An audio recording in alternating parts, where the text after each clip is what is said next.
we have 19B budget allocated for IT infrastructure. Feeling ko, kailangan pa nila mag-invest into our IT infrastructure. Pagdating sa infrastructure, sa function, how the server would handle the high traffic, minsan nagda-down pa, di ba? Kung kailangan mo, saka wala. Pero I'm happy enough na nagiging high-tech tayo. Medyo late lang kasi sa US, it's been happening for more than 2 decades na everything was online. Parang behind naman daw tayo lagi sa US ng 10, 20 years. What sector of the Philippines you think na kailangan i-improve? Feeling ko yung security ng mga data natin, infrastructure natin. Feeling ko doon. Di ba marami na-hack government website? Sa tingin mo yung mga hacks, internally or externally? Majority, feeling ko, Yan ang problem eh.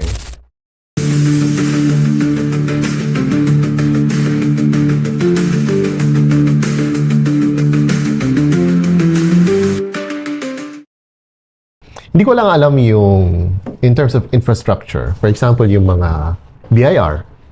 Di ba? Although nag-improve na yung website nila and meron na silang campaign for modernization na everything is going to be online na. The thing is, ang tanong, okay ba yung infrastructure nila in terms of their data center, their servers, yung nagmamanage ng website nila, yung mga e-services nila? Kasi if we go to BIR, yan, let's look at BIR. Hindi ko alam kung updated. I haven't been here na. Updated na. Dati kasi, if you go to like bir.gov.ph, pwede ka mag-register ng e-TIN para makakuha ng e-TIN number. And that was siguro more than, medyo matanda na ako, so more than like 15 years ago. Nakakuha ko ng TIN from there. Ang problem, tapos yun yung time na pag nakita mo yung website, parang very outdated na yung time na yun yung website na parang, hindi naman sa bulok, parang elementary yung gumawa. Pero napag-register ako. Nakakuha ng TIN number. And then, since nakakuha ng TIN number, nalaman ko lang years after, nung nag-work na ako and then na-verify ko yung TIN and everything, na naka-registered siya sa Pasig. Yung RDO ko, pag nag-register online before, automatic na sa Pasig ka. Taga-QC ako. Kaya, dati, parang naging Pasig? QC, ako, I'm a Q citizen, right? And I used to work in Pasig, but hindi ibig sabihin, yung time na nakuha ko yung TIN number ko, is dapat registered Pasig. Nung apparently, pag nag-register ka ng TIN, wherever you register it, you have to find your RDO. So, let's say, taga Quezon City ka, punta ka sa Quezon City RDO branch. Kung taga Muntinlupa ka, punta ka doon sa branch ng BIR doon. Hindi siya centralized. Dapat meron kang home, kumbaga, for example, alam nyo, Anytime Fitness Gym. Pag di ba parang Jollibee, kahit saan may Anytime Fitness, di ba? If you go to Anytime Fitness here dito sa SM, yan ang magiging home gym mo. Pero, pwede ka mag-gym anywhere, anytime, any branch, right? Pero yung home, kung saan ka nagpa-membership, doon na, dito sa SM North. So, ganun din ang BIR. If you have your TIN, nag-register ka, let's say taga-QC ka, nag-register ka sa Pasig, doon na, sa Pasig ka na.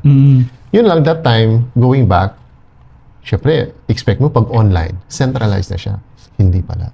So, ang dami kong kailangan gawin, ayusin, para maging QC yung yung home TIN address ko. Now, going dito sa bir.gov.ph, kahit pa paano na siya, na what do you call this, na improve siya. Let's i-share ko lang yung ko dito. Let's see kung yan, napunta dito. Kahit pa paano, di ba? Medyo maganda na. Dati kasi outdated eh. Dati wala tomato ETC, E1net, what's ONET, AFS. Parang ginawa nilang in general even with SEC, may ganyan na rin sila eh. Si SEC, modern. Yeah. Well, si SEC ngayon, if you go to the SEC website, pwede ka na it was a KYC verification, para if you want to start a business, online na lahat. So it's really modern. Pero for example, ito, BIR forms. Ito nakakatawa. Buksan natin yung isa. It tells you, so makakita mo lahat ng mga iba-ibang BIR forms, right? Pero Alam ko, may link na siya dapat eh. to download offline BIR package, click here. So pag download mo dito, siguro download mo ito lahat. Dapat nga forms na yan. Oo, dapat may link na siya. May parang naka-hyperlink na dapat. Pero kasi naalala ko dito, pag download mo, PDF. So, kailangan mo pa din na software para Ma-fill-upan. Yes. Yung iba, kasi hindi naman IT, hindi naman marunong, ipiprint nila sa internet shop, pirma. Dapat may option yan. Merong online and then offline. Hindi pa nga to hindi pa nga update. Pero compared to yung time na nag-register ako dati, okay naman siya. Maayos na nga. O, di ba? Medyo modern na kahit papaano, di ba? Pero we're late in the game. Itong design, okay, parang more than 5 years ago itong design eh. Dapat medyo updated. Tingin nga tayo ng Ano yan? Same design, different lang? IRS USA. Yung IRS sa USA is the BIR in the US. So let's look at their diba? Kahit pa paano, although medyo para sa akin yung design medyo out lang. Pero, Ano pa rin eh. tingnan mo, pay by credit card, direct with bank. Let's look at the refunds. Oh, let's look at the forms. Tingnan natin, ito yung mga forms nila. Alright. See, naka-hyperlink na. Naka-PDF din. At least kahit pa paano, naka-link. Naka-link na siya. So, Di ba? So that's Pero dapat nga, input form na to. Online form, right? Yan. Okay. Pero ang pinakamagandang site, yung sa kay DICT. Syempre, we know DICT is, department, the IT department of the Philippines. Di ba? So it's, sila yung gumawa ng EGOV, Department of Information and Communications Technology. This is by far, I wouldn't say the best website in terms of design, but the best infrastructure. Malamang yung data center nila dito and their server infrastructure is very, I am not sure kung gamit nila AWS or Ali Cloud or Google Cloud. I am not so sure, but wala nga certifications. It's just, I don't know where is our e-government app hosted. That's what we have. Maybe we could ask AI. Tingnan nga natin, magtanong tayo kay AI. Let's look. Let's see how smart Gemini is in terms of our The e-government is hosted by a government common platform, centralized cloud infrastructure. Talaga? So, government web hosting services. So, ito yung, naka Engine X. Parang actually may kita naman siya online pagka hiniscan natin siya. Give us a tool. Teach us. Siguro search, i-keyword mo lang ng search is NS lookup. For example, NS lookup. Yan. Okay. Tapos lagay, Parang naka-Cloudflare yan. lagay mo si sino ba to? Si DICT. Okay, let's see. Si-search natin. Yan yung link niyan. Yan yung Google Cloud. Nasa Google Cloud sila. Google Cloud. Yung email sila sa Google Cloud. Ito yung mga Tas naka-Cloudflare siya. Email server nila, Google. Nasa Google. Pero feeling ko, Google Cloud to. For their website. Website. Di ba? Itong mga IP na to. Pag pwede mo rin who is that, pag gamitin mo rin sa, siguro keyword mo lang who is. Who is, yan. Natin kay GoDaddy. Yan. Wala. So malamang Cloudflare yung ginagamit nila. Cloudflare. Pag Kasi hindi siya makita. naka-integrate naman to sa Cloudflare. Oh guys, sorry, medyo IT to IT stuff. So this is a combination of, kasi ikaw, cloud engineer ka. Ako kasi, by profession,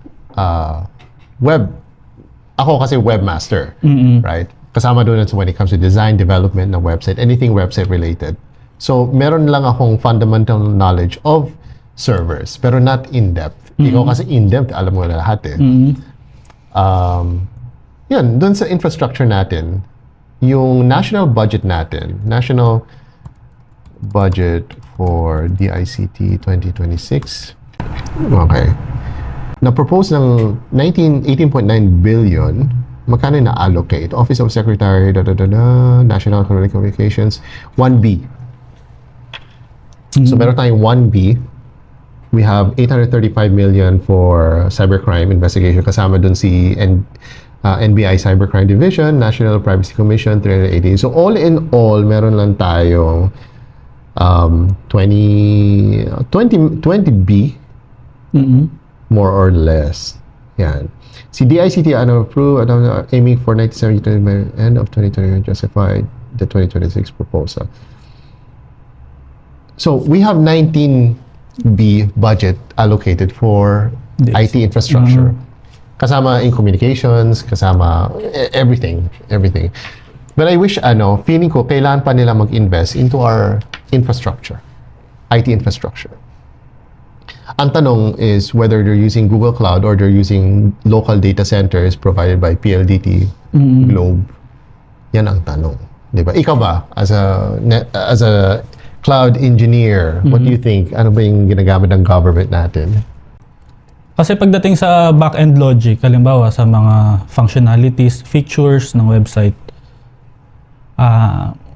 minimal lang naman, o hindi naman minimal, pero doable naman na magdagdag ng function, ng features. Yes, madali siya. Or di madali, pero doable siya.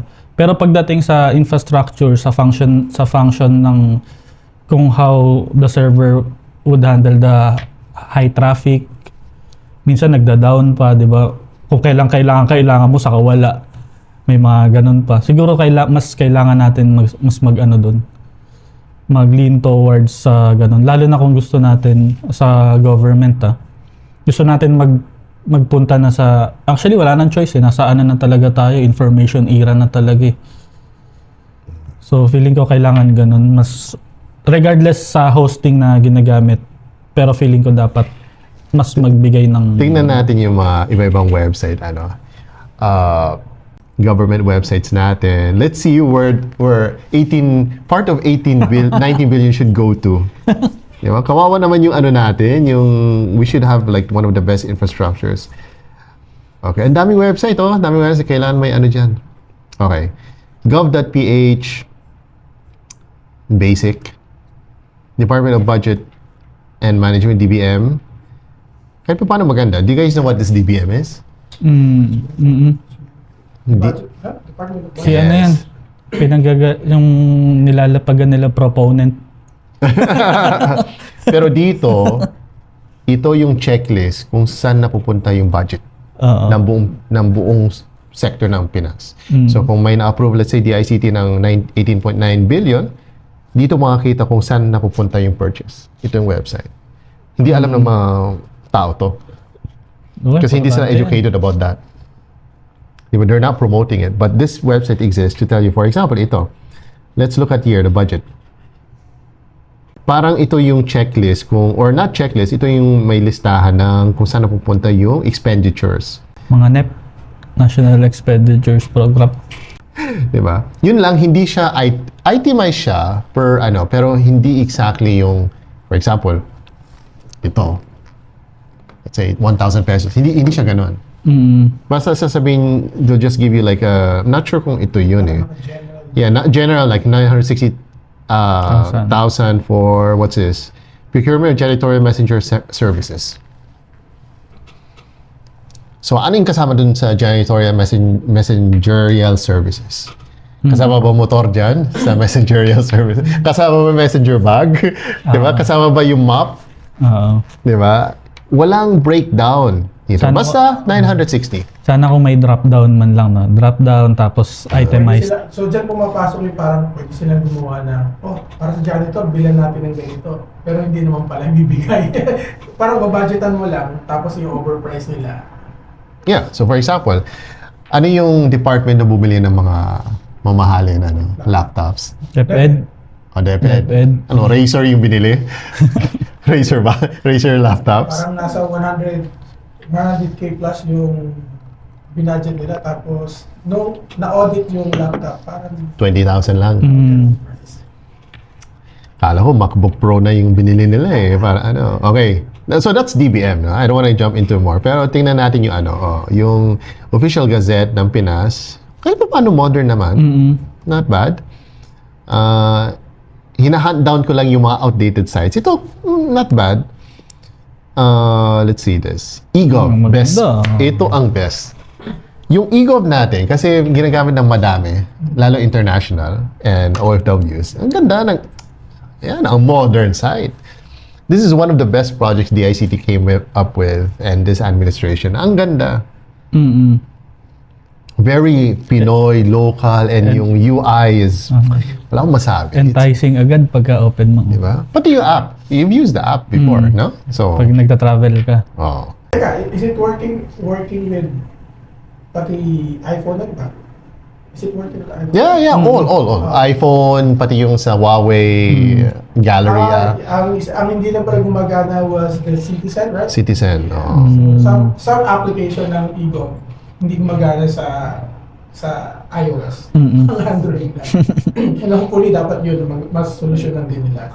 Kasi what's the purpose? Naka-access mo yung Ego. Tapos pagdating mo doon sa mismong app, sabihin, pang Android lang. Paano mo So, parang nawawalan yung sense ng high-tech. DSWD, not bad. Pwede na. May easier services sila, pwede ka tumulong. By the way, yung SEC pala kanina, nabanggit kanina, diba? I just recently registered Arno. Everything is online.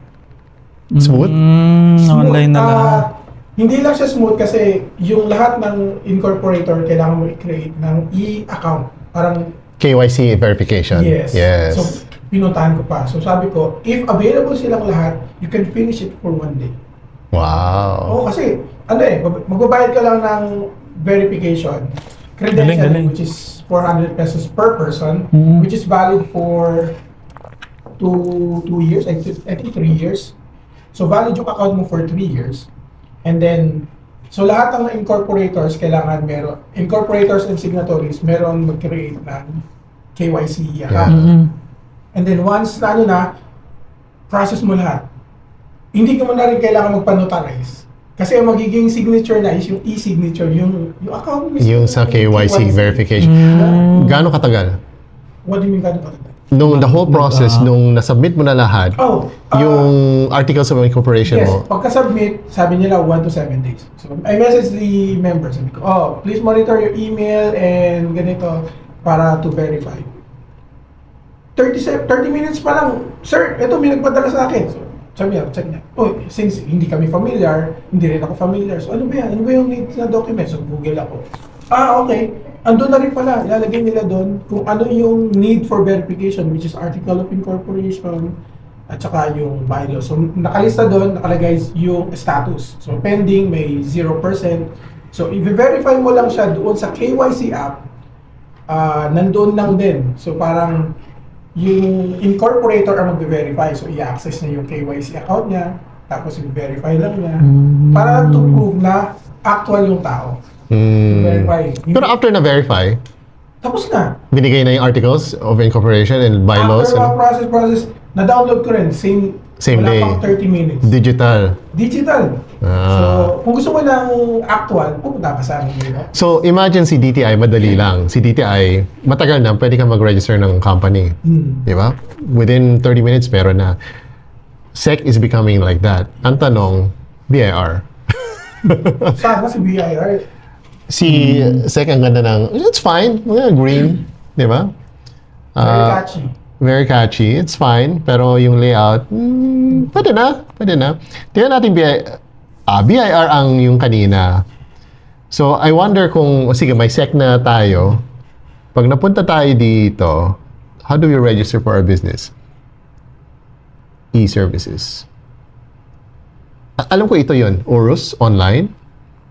Yeah, welcome to BIR registration. You register as secondary. New, non-individual. Pwede na. Parang same with SEC, hindi ka makakapag-browse until such time na mag-create ng online account. Okay na. With existing TIN taxpayer lahat. Parang Pwede na. Parang safeguard din na. And Yeah. by the way, sa SEC app, once you use your mobile number, pag ginamit mo ulit, hindi na pwede. Email, nagamit mo na, hindi na pwede. Hindi ka pwedeng mag-create ng 2 accounts. That's good. Yeah. Security nga, security. And then if you make changes, na-create ka, inedit mo yung file mo. Another verification. Dapat ganun nga din sa dapat i-connect din nila sa eGov. Kasi, for example, account mo sa eGov, andun na yung SSS PhilHealth Pag-ibig. Ma-review mo siya talaga yung contributions mo. Dapat ganun din. Kung may negosyo ka, makita mo, So, dapat sync na lang din nila, no? Since if sync ito sa e-services or sa eGov, dapat kukunin mo na lang yung ID mo sa eGov. Yun na lang. dapat sa eGov mismo yung KYC na. Di ba? Yun na yung main mo. Anyway, masisync yan. Give it around 10 years pa. Masisync na yan. Diba? Pero I'm happy enough na nagiging high-tech tayo. Medyo late lang. Kasi sa US, it's been happening for more than 2 decades na everything was online. For God's sakes, it's 2026. 20 years ago, at 2006, everything was modernized na in the US. Parang behind naman daw tayo lagi sa US ng 10, 20 years. Huwag naman siya. Huwag naman. Anyway, we're always behind, to be We're honest. always behind. We're always behind. Yun. Let's look at our security websites, NBI website. Okay. At least lahat sila naka-Cloudflare. Yan din compare natin, FBI website. We're sorry, your return to the homepage. Hey guys, hindi kami hackers from the Philippines, scammers lang. We want to try to compare NBI pero dati na-access ko pa yung CIA. Ganda ng ng CIA. Careers, apply tayo. Apply tayo field agent. Field agent sa Pilipinas. Sa Pilipinas. For PIPH. Food and beverage industry. Nasa food pa lang. Yan, Philippine Information Agency, not bad. Pwede na. Hindi gumagana yung home. Department of Health. Okay. Privacy. Yeah, ito maganda kasi this is a very important role itong privacy natin, commission. Kasi this affects all websites locally and anything that pag nag-build ka ng website and for your local market, dapat meron kang seal, privacy seal. So for example, meron kang, let's say magtayo tayo ng e-commerce website, benta tayo ng hardware. Since e-commerce siya at ang customer mag-register ng information niya, address niya, phone number niya, name niya, and everything, you have to make sure na yung terms and service mo and privacy policy is compliant with our National Privacy Commission Act and everything else. Yan. So dapat may mga seals dun sa website. Supposedly, pero wala naman sumusunod. Diba? Hindi sila masyadong compliant. What's this? Data.gov. Iba din to. Open. What's this? Is a portal online repository to open data from different government agencies.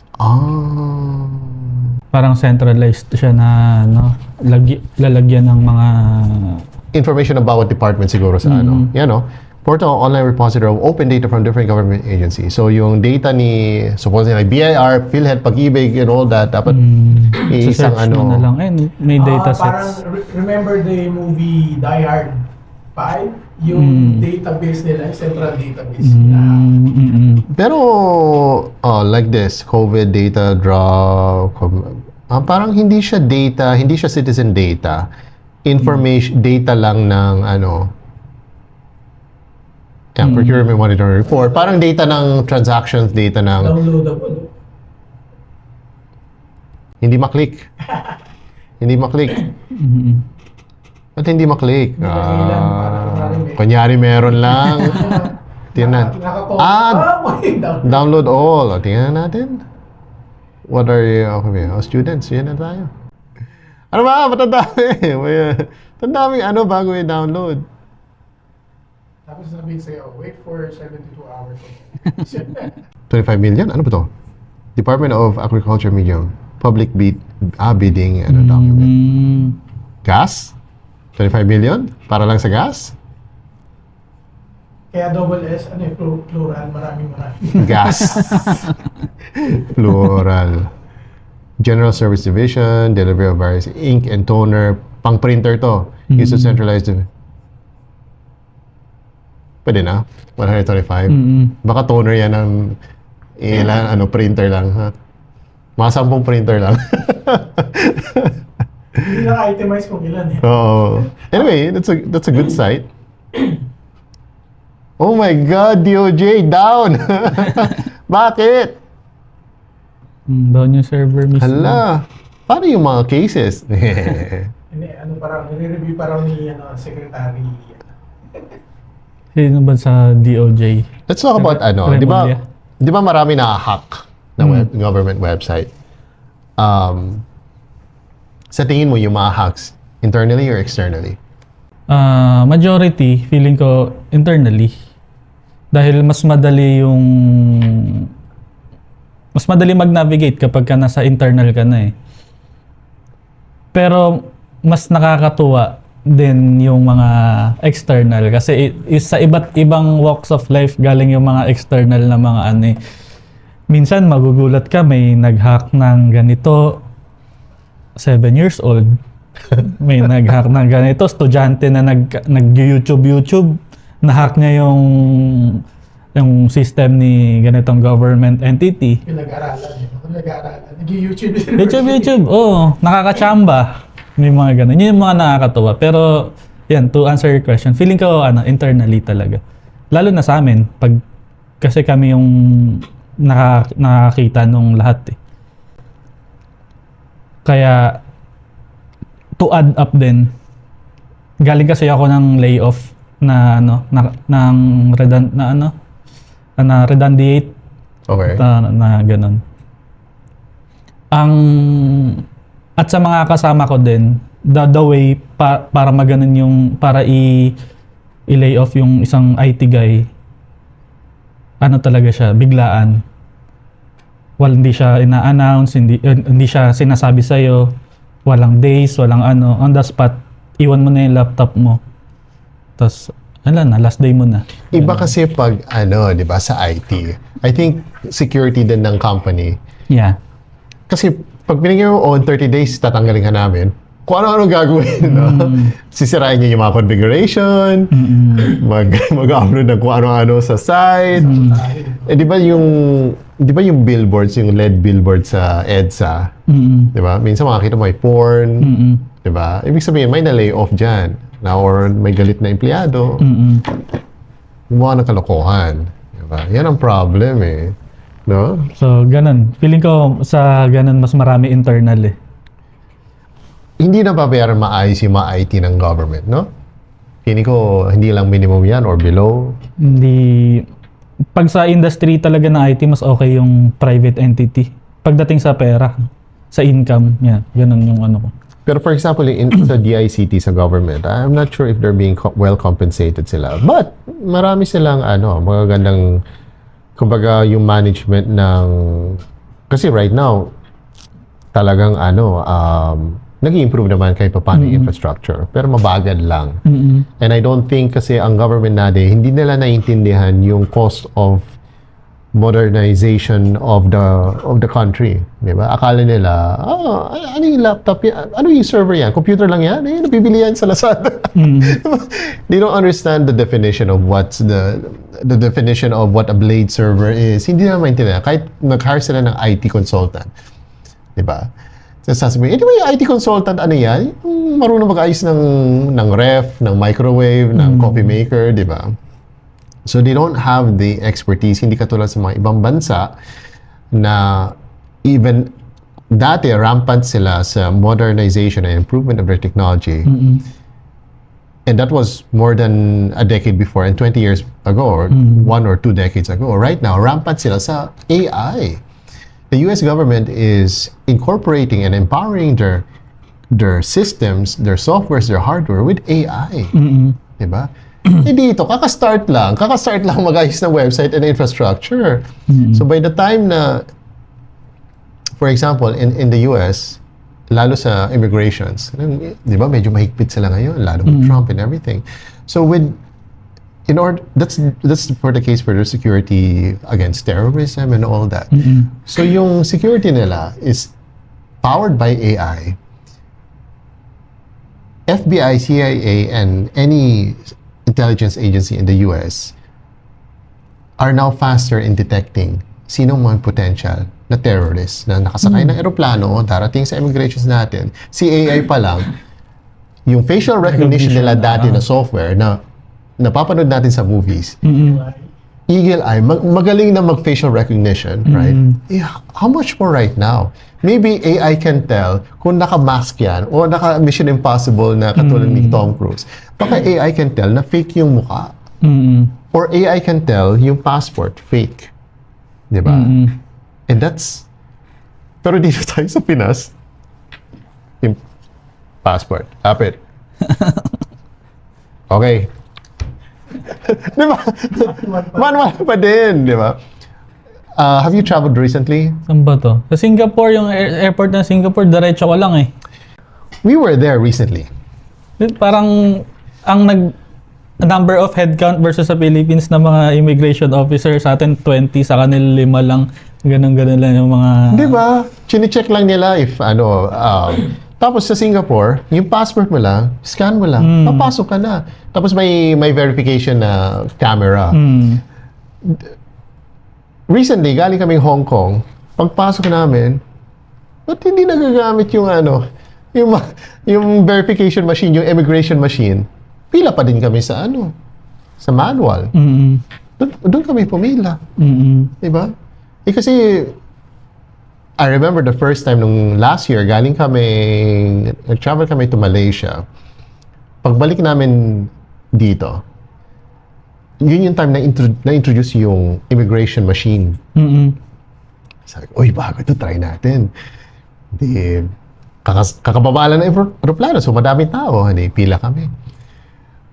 Kaya humaba yung pila, kasi nung nilagay niya yung mga tao sa harap, syempre, number one, hindi marunong. First time. So may nag-guide. I-scan niyo yung passport niyo, buksan niyo yung passport. I-face down para ma-scan. Kung paano pag-face down, pag gano'n, pag gano'n. So, una, ginawa. Tapos yung parang warning, please try again. Diba? So remove your password and then please try there. Ikot ulit. Please try again. Tapos, humaba na yung pila. Ang tagal. Ginawa ko, gusto ko na umuwi. Pila ako sa yung may tao, yung may immigrations officer. Nauna pa ako eh. Sila nakapila pa din sa It's so outdated. Hindi ko alam kung tama yung machine na bilhin nila or medyo low-end. Pero grabe. It's not... Kung may pamilya, may dalawang anak ka, tapos kasama mo ibang family members. Ay, wag na. Doon na kami sa may immigrations officer. Diba? Lahat ng password namin. Sabay-sabay pa kayo. Kasi isang pamilya kayo. Diba? Mas mabilis pa. Sa pamilya ko, sige, diretso na. Diba? Mga ganun pamilya. Tapos yung paglabas namin, yung isa nakapila pa din sa immigration machine, please try again. Ayaw. Ikot na kayo.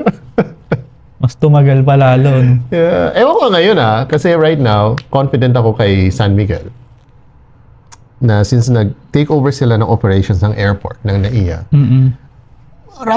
mararamdaman mo naman na okay compared dati kasi before na-take over ni San Miguel, nag-travel ako. And after na-take over, nag-travel din ako.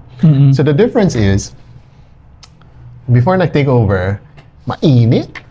Isipin mo, gabi yun ang init. Parang, sira ba yung aircon? That time, pinapalitan nila. Itong recent travel ko to Hong Kong, pagbalik, papunta pa lang, pagpasok, ang liwanag. Oo, parang yung liwanag ng NAIA ngayon, dati gloomy. Yes, tapos malamig. Tapos yung meron ng self-check-in machines. Sige. Para hindi mo na kailangan pumila. Ang medyo kailangan ng improvement is magbayad ng travel tax. Kasi yung mga tao, pumipila pa din. So, maraming counters, pero siguro may nakapila, let's say, laging grupo. Parang there's always 20 or more. Mabilis naman. They accept all payments, GCash, Maya, credit card, debit card, okay naman. Pero I think the one place where they need to improve on that is gumawa na lang sila ng, meron ba tayo na IA app? Gumawa na tayo na IA app. Kung meron naman, ilagay na lang nila yung travel tax. Pero doon na, pagpunta mo doon, oh, bayad na. O QR, i-scan nila, tapos. Oo. Diba? Pero that's, I have to say, compared to before San Miguel took over, thumbs up sa nila. Except doon sa immigration machine. Sino ba may hawak before? Government. Government siya. Oo. So the good thing about San Miguel is, si San Miguel kasi willing to invest. Government is, teka, bulsa muna natin. Di ba? Si baliktad dito sa Pinas kasi. Have you ever been to Dubai Hindi. or UAE? Anyway, you go there, lahat ng taxi nila pare-parehas. Government operated. Anywhere you want to go with the taxi, no negotiations or nothing. Sakay yung taxi, go wherever you want. Same yung quality of service, same yung yung mga drivers, same lang. 'Di ba? And no questions asked. Kung malayo yan, no question. Basta sakay ka, alis ka. Lahat ng sasakyan, almost parehas lang yung brand, parehas lang ano. Tapos malinis and everything. That's government that's government operated. Their buses, all their public transportation, government operated. Dito sa Pinas, baliktad. Anything government operated, palpak. Wala silang vision for improvements or ano. That's why nung pumasok si San Miguel, syempre, paano naging multi-billion company yan? Because of their continuous improvements for their products and services. And talagang the more you do that, the more pumapasok yung pera. So kaya nung pumasok sila sa iya, binago na yung website, number one. Binago nila yung brand. Nag-improve yung brand, right? Yung logo, binago nila. Yung terminals, maganda na. Yung lighting, maliwanag na. Yung aircon, malamig na. Yung parking rates, okay, dami nagreklamo, tumaas na. Pero, worth it naman. Noon, tinaasa nila parang 800 a day. Nagreklamo yung mga tao. So, binaba naman nila, nag-adjust sila. Pero compared sa dati na parang 300 per day, ang dami nakikipark lang. So, hindi naman traveler, nakikipark lang. Tapos nag-overnight ng matagal.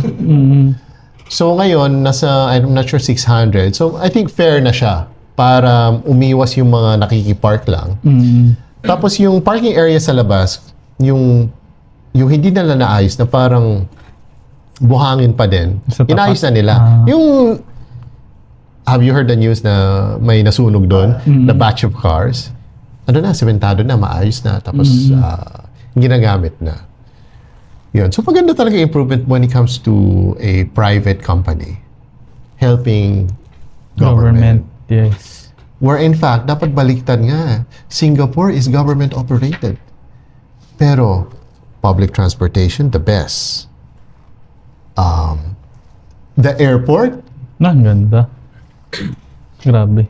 believe it or not, okay? Airport pa lang. Pwede ka na matulog, hindi mo na kailangan mag-hotel. Pwede ka na matulog doon. Lahat ng bench, may saksakan. Wi-Fi, bilis. CR, Malinis. sobra.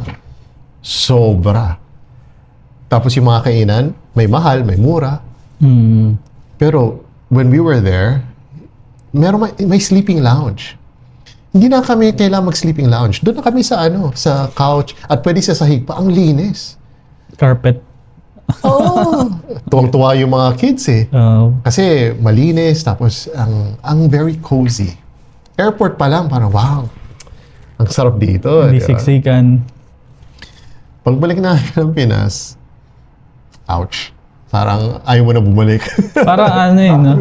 Back to reality. Hindi mo siya maiiwasan na hindi i-compare. Dahil doon sa na-experience mo, possible pala maging ganun kaganda yung Parang hindi mo siya maiwasan na i-compare kung sana ganito na lang din sa atin. Di ba? And yun nga, ang number one priority kasi ng government natin is ibulsa yung budget. Right? Sa tingin mo, ano ba yung kulang ng Pinas? Sa tingin mo, with your expertise and your experience, with your knowledge, ano kaya kailangan i-improve ng Pinas para maging first world tayo sa Asia? Feeling ko magsisimula siya sa ano. Kasi ang opinion ko sa ganyan, gusto natin, feeling natin ang mag-aangat sa isang bansa is yung sa leader. So feeling natin dapat mapalitan yung mga nagli-lead, ng mga nasa taas. Ang opinion ko is kung yung bawat individuals is merong mindset na katulad nung sa atin na gusto ng magandang result, back up ng nagbibigay ng time para mag-analyze, nagbibigay ng time para mag-aral tungkol sa nangyari sa bansa. Kung lahat tayo ganun, then we tend to choose at makita yung mas makakabuting leader para sa atin. What sector of the Philippines you think na kailangan i-improve? Sector ng Philippines na kailangan improve. Sa tingin mo? I'll give you a few examples. So for example, public transportation, number 1 yan, kailangan talaga i-improve. So bukod pa doon sa mga hindi napapansin. Actually, kung gusto ko nga isagot lahat pero ano ba? Hindi, sa tingin mo based on your expertise and your knowledge? Feeling ko yung security ng mga data natin, ng infrastructure natin. Feeling ko doon. Kasi hindi lang ang attack, hindi lang naman siya nagsisimula sa physical. Ang attack hindi lang naman suntok, sipa, barel at kung ano man Ang attack is meron din nangyayari sa likod, which is mas magulo kung exposed ka at nakikita mo kung paano magbigayan ng attack sa internet. So feeling ko kailangan din doon. That's a great answer kasi doon sa Die Hard na movies, tina-target nila, ina-attack nila yung infrastructure. Tinanggal nila yung what was the first thing they removed? Electricity. And then internet, tinanggal nila. Basta naalala ko stoplights. Pinatay nila stoplights, nagkagulo. Tapos pinatay nila National Grid yung electricity. Ano pa yung basta everything software, hinak nila, they stopped it. No? Yun yung una. That's why tama siya. The data, that's the first thing they're gonna attack. Diba? The data or based on the infrastructure na ongoing water system, electricity, internet, which is communications usually naman, right? And then after that, security. Doon na nila tayo ibobomba. After that.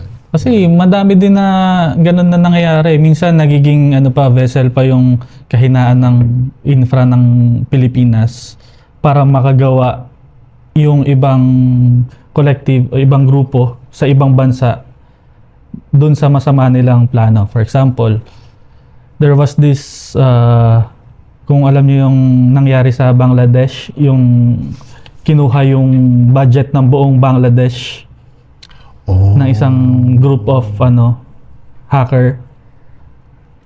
Yung story is nahack yung parang budget nila na transfer dito sa Pilipinas, which is sa Makati.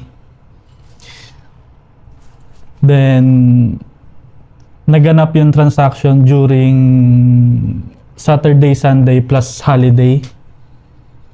So within that time, nakapag-deposit, napadaan dito sa Pilipinas, tapos na-transfer na, papunta na sa ibang bansa.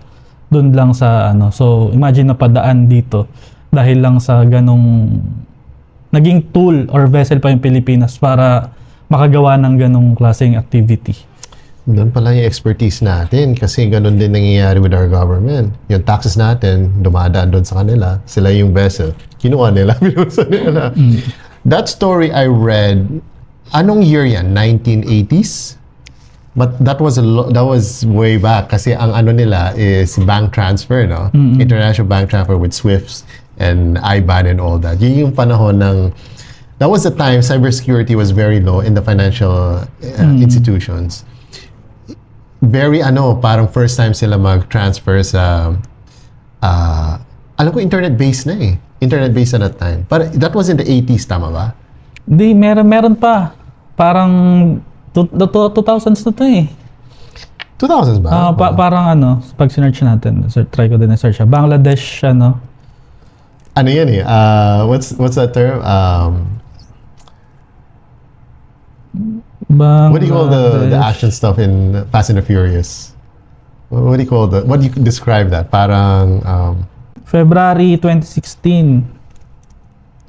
oh, Bangladesh. Tapos pinadaan sa RCBC. Makati, no? $81 million. Tapos na-convict yung ex-RCBC manager. Yan, sabi sa doj.gov.ph. Nahuli sila. Hanggang ngayon nakakulong. Literal, Central Business District. Diba, Central? Wow. I thought it was in the 80s kasi when I saw the documentary about it, I didn't know it was 2016. Recent lang pala. 10 years ago. Yeah, pero malaki yun, imagine. $81 million. Heist. That's the term I was saying. It was a heist talaga. Yan. Galing, cyber heist. Hackers stole 81 million from the bank's account at the Federal Reserve of New York and transferred the funds to the Philippines through SWIFT network. The money was subsequently laundered through the Philippine banking system and casinos. Galing. Fast and the Furious ata yung sinasabi. The Bolt. Madami, pati sa crypto, madami din nangyayari na ano. Yan pala yung ano natin, niche natin. Dapat ano. So sa crypto, possible na mangyari. So what if may mga nababasa ako if we go for blockchain, di ba sabi nila parang malilesen daw. It's not 100% parang accurate. Ano kasi siya? Every transaction mo sa crypto is recorded. May ledger kasi. May ledger siya. So parang ilang backwards kayang makita. Parang there are few people na nagmi-meeting parang dyan sa blockchain. Sabi ng mga nag-comment sa kanya, naku, ayan, pinag-uusapan na nila kung paano gagawin yung corruption na naman, paano isisingit dun sa blockchain. Is it possible kaya na gano'n? Oo naman. Lahat naman may mga malalaking crime nga na nagagawa eh. Tapos sasabihan mo yung isang sistema na walang loophole. Posible naman. Parang ang number one loophole kasi ngayon is tao.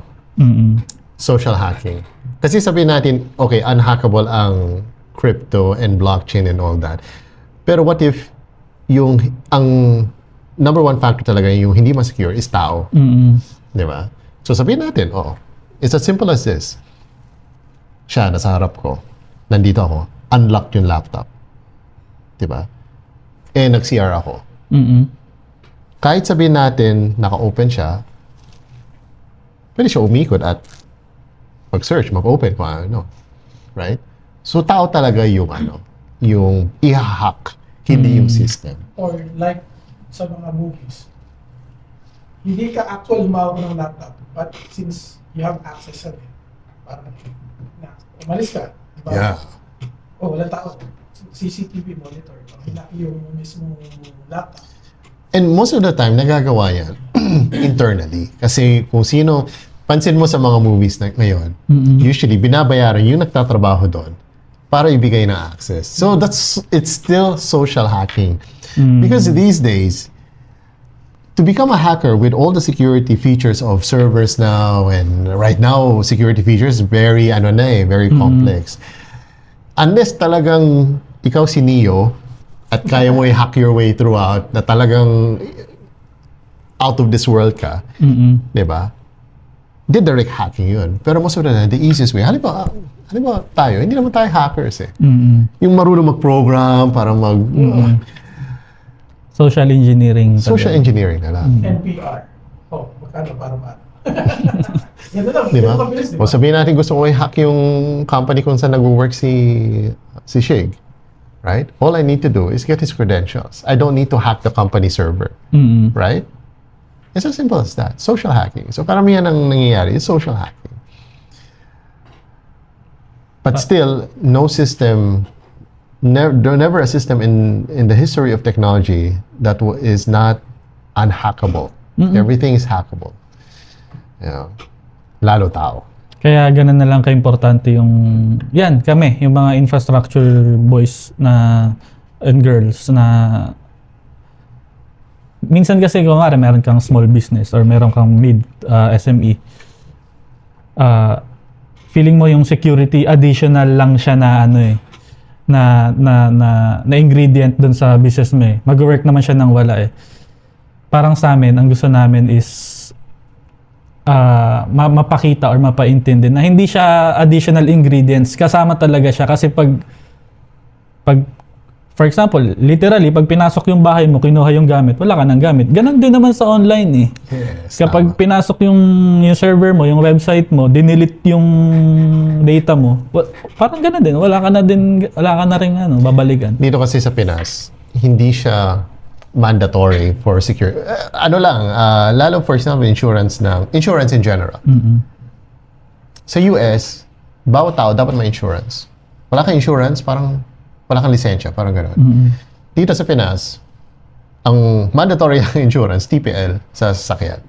Pero isipin mo, mandatory yun para sa sasakyan. Hindi ba dapat tao? Dapat mandatory. The moment you're born, dapat may insurance ka. Diba? Hindi obra yung PhilHealth alone. Kailangan talaga yung insurance. PhilHealth alone is not it's sort of protection in insurance in a way, but we need immediate insurance. Like, mandatory, HMO. Diba? Okay, nag-Grab ka dati, rider. Grab mismo, nagbigay ng insurance sa inyo? Or is it mandatory for a rider to get insurance? No, hindi naman. Yan ang mali. Walang ganun. Yan ang mali. Sa bagay kasi, ang Grab, Lalamove, Angkas are not employees. Partners yung tawag nila. Partner. So, it is the responsibility of your partner to safeguard yourself. So, for example, kung ikaw isang rider at wala kang insurance, wala kang HMO, di ba? At everyday exposed ka sa risk. Pag may nangyari sa'yo, wala ka ng income, right? Ano yung insurance makukuha mo? Yung medical insurance, yung coverage, yung income loss? Wala. Tenga ka. Baon ka pa sa utang dahil na-aksidente ka. Hindi siya mandatory. That's the problem with the mindset of the Filipinos here in the Philippines. Diba? Kasi ang akala nila, insurance is for the rich. Insurance is for everyone. From the rich to the poor, is for everyone. So I think that's the one thing na kailangan gawin mandatory ng government natin talaga. Insurance. Buti pa nga sa LBC, pwede ka mag-file ng insurance. Diba? As low as 40 pesos or 45. Meron ka ng 3 months insurance. It's not enough, pero you get something. Doon nga sa GCash, magpapasa ka lang na pwede mo insure ng 30 pesos. O, diba? Isipin mo yung mga ganyan bagay, ini-insure nila, pero yung tao, hindi. Although meron naman si Singlife, pwede ka magbayad ng 300 a month. As low as that. Insurance for motorcycle riders. Not bad. Pero syempre, motorcycle rider, panggas ko na yan. Hindi, kasi maybe kasi makakakuha ka naman daw ng burial assistance sa government. Pag namatay ka na. So, Antay mo mamatay ka para makuha mo yung benefits? Sabihin, pag namatay ka, makakapag-file yung loved ones mo ng burial assistance. So, pag hindi ka nag-file, wala kang makukuha. Yun lang ang wala namang mag-file after pag namatay ka. Sino mag-aasikaso sa'yo? Tiyan mo. Nag-open ako ng GCash. Singlife. Get up to 1 million coverage starting at only 167 a month for 100 plus critical conditions including cancer, stroke, and heart attack. 167 na lang, Pero ano yan, pag nag-167 ka per month, para siya naka-plan ba yan? So, if hindi ka nakabayad ng the next month, or para siyang recurring charge? Recurring charge siya. Automatic kakaltas doon sa mo. Which is not bad. This is good. Nag-try ako. So, until hindi ka nag-cancel, recurring charge siya? Yeah. So, parang, yun? Parang, pwede ba siyang iset for 1 year recurring charge? O, No, I think dapat monthly. Kasi paano kung makalimutan mo? Ubus na yung Gcash. 100 lang yun naman ang Gcash ko, negative. I am not so sure about it, pero we need to read the fine print kung ano kasama doon. Pero maganda siya, in-open ko na. Meron kang bronze, 200 a month, silver, 300 a month, 600 a month, you get 1 million coverage, total medical coverage. Tapos kasama sa benefits includes diagnostics benefit, disability and death benefit. Coverage is still easy on wallet. We cover accidents are covered, so parang HMO din. You are also covered if you get disabled or pass away due to pag namatay ka, sorry. Yan. Pero yun, may ano ka pa. Okay, at least prepaid. Parang prepaid ang dating. It is prepaid. Kasi yung insurance, generally speaking, kuha ka na Sun Life, Manulife, mahal. Mahal. Masa magkano sila? Nasa mga 3? Depending on your coverage. 4? Depending on the coverage na gusto mo kunin. So, to give you, kasi meron kaming coverage, so to give you an idea lang, these insurance companies, they will offer you, ang insurance kasi is security. Pag namatay ka. It is not best for investment.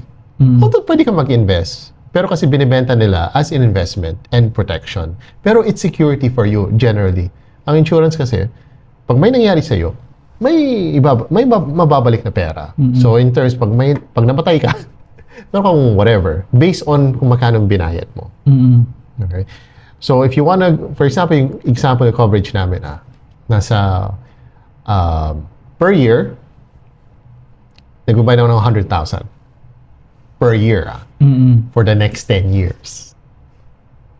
So that's 1 million yung ano. Yung coverage is malaki. Kasi for 1 million coverage for the next malaki. Pero pag na half ko na, parang it will base the coverage. It depends on the policy. Iba-iba yung policy natin eh. Customizable siya. Wala siya yung, for example, naka-Jollibee, one-piece chicken. Wala siyang ganoon. Pero i-base nila sa age mo, sa type of work mo. Kung high risk ka, so for example, kung mahilig ka mag-bungee jumping, mahilig ka rock mountain climbing, or race car driver ka, or piloto ka, high risk yung mga yan. So yung kailangan mong bayaran, mas mataas. Pero for example, introvert ka, nasa bahay ka lang, work mo online, tapos hindi ka nag-yosi, hindi ka mas mababa yung babayaran mo. So it's very customizable. Kaya yung mga tao, ako nga, naguluhan ako eh. Tapos yung paperwork, parang magpa-file ka ng kaso sa korte. Daming pirma, notaryo.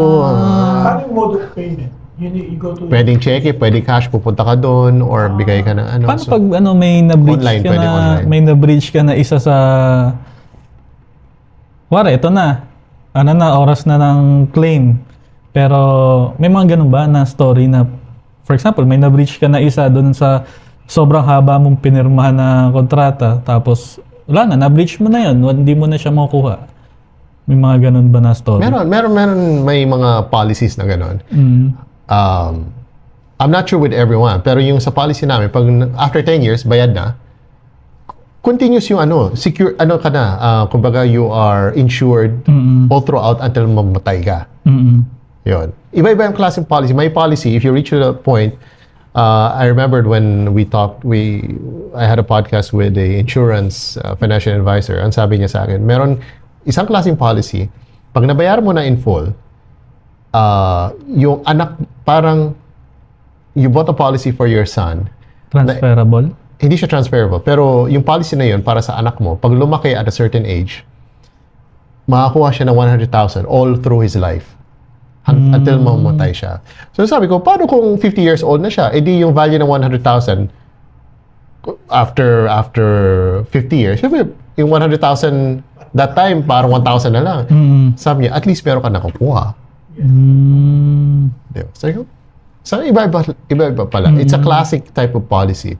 Pero ito, for example, ito kasi, simplified.